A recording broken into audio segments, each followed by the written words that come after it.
ధర్మాన్ని పట్టుకుంటే మనం కాపాడబడతాం, మన పేరు చిరస్థాయిగా నిలబడుతుంది.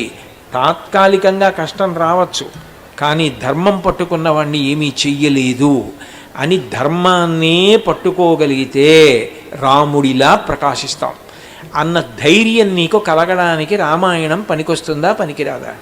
రేపు నువ్వు ఒక పెద్ద ఆఫీసర్ అయ్యావు, నువ్వు ఒక ఫైల్ డిస్పోజ్ చేయాలి. ఆ ఫైల్ డిస్పోజ్ చేసేటప్పుడు నీ మీద విపరీతమైన ఒత్తిళ్ళు వచ్చాయి, ఎవరికో అనుకూలంగా సంతకం పెట్టమని. నేను పెట్టను, నేను ధార్మికంగా ఎట్లా సంతకం పెట్టాలో అట్లాగే పెడతానంటే అనాలి అంటే నీకేమి నమ్మకం?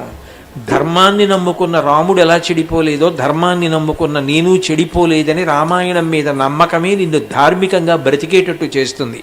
నీలాంటి ఆఫీసర్లు ఉండబట్టి సమాజం అంతా సంతోషంగా ఉంటుంది.